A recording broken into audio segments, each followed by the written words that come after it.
Hello everyone, Har Har Mahadev. Welcome back to exam writer. आज हम लोग बात करने वाले हैं कि एग्ज़ाम स्ट्रेस को कैसे हैंडल करें और एग्ज़ाम के प्रेशर को कैसे टैकल कर सकते हैं। बिकॉज बहुत सारे स्टूडेंट्स जब फाइनल एग्ज़ाम के दिन पेपर में हॉल में बैठते हैं तो वो कभी कभी ब्लैक आउट हो जाते हैं या कुछ प्रॉब्लम्स उनके साथ वो फेस करते हैं।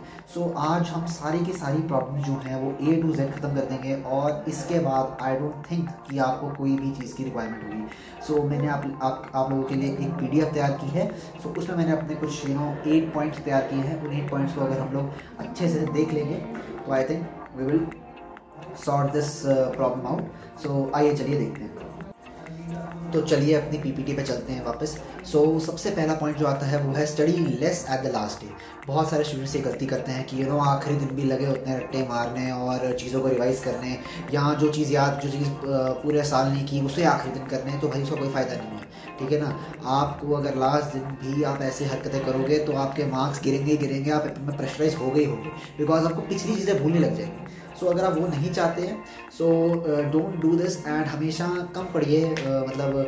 कुछ IIT JEE के टॉपर्स तो हमारे सर बताते थे कि वो मूवी देखने चले जाते हैं आखिरी दिन अपना स्ट्रेस को रिलीज़ करने, बट चलो वो थोड़ा ज़्यादा हो जाता है। वो मैं नहीं करता, बट हाँ पढ़ाई तो कम करनी ही करनी है, राइट। उसके बाद ईट हेल्दी बिफोर एग्ज़ाम। आप एग्ज़ाम से पहले भर के आलू के परोठे नहीं खा के जा सकते, ठीक है ना। आप हैवी ब्रेकफास्ट नहीं कर सकते हैं। आपको एक लाइट ब्रेकफास्ट करना है। ऐसा भी नहीं कि भूखे रहना है, बट एक 50% आपका स्टमक फुल रहनी चाहिए, 70% आपका स्टमक फुल रहना चाहिए। उससे ज़्यादा खाने की ज़रूरत नहीं होती, ठीक है ना। वरना पेपर में कई प्रॉब्लम्स आ सकती हैं आपको और उससे डेफिनेटली प्रेशर बढ़ता है। अगर आपकी स्टमक एक स्टार्ट हो गई या फिर कुछ और इशू हो गया तो आपको फिर प्रेशराइज आप हो जाओगे। उसके बाद रीच आउट टाइम। बहुत सारे स्टूडेंट्स बिल्कुल आखिरी मोमेंट में पहुंचते हैं। तो आखिरी मोमेंट में पहुंचने से होता क्या है कि आप रास्ते में ही टेंशन लेना शुरू कर देते हो कि कहीं गेट तो बंद नहीं होगा या फिर कोई और इशू तो नहीं हो जाएगा, मुझे एंट्री देंगे कि नहीं देंगे। तो जब ऐसे क्वेश्चन उठने शुरू हो जाते हैं तो आप प्रेशर में आ जाते हो और फिर पेपर ख़राब कर देते हो। ये गलती बिल्कुल नहीं करनी, ठीक है ना।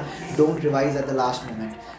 रिवाइज करने की कोई ज़रूरत नहीं है आखिरी मोमेंट पे। वो वाला पॉइंट है कि पेपर हॉल से पहले जब हम बैग रखने जाते हैं तो कॉपीज़ को शिफ्ट कर रहे होते हैं कि आखिरी पॉइंट देख लूँ, ये देख लूँ। तो वो भी करने की कोई ज़रूरत नहीं है, आप प्रेशराइज होते हो उससे सिर्फ। Talk to them who give you stress.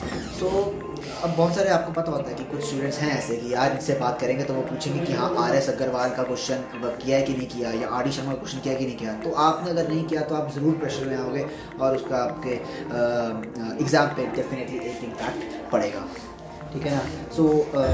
B patient and be familiar to your surroundings, ठीक है। तभी मैंने कहा था एग्जाम हॉल में पहले पहुंचिए, पहले बैठ जाइए, अपना पाउच निकाल लीजिए, अच्छे से बैठ जाइए और रिलैक्स कीजिए, ठीक है।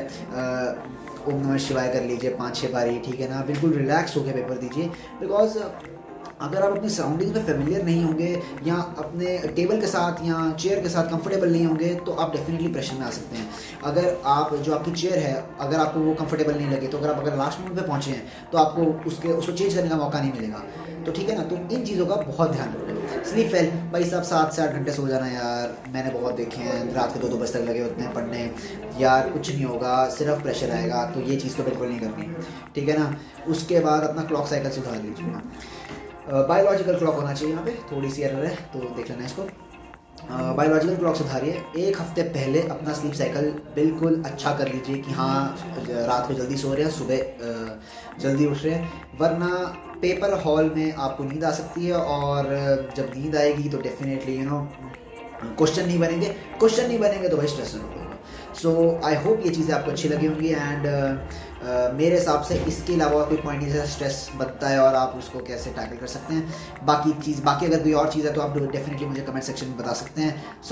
Thank you so much for watching.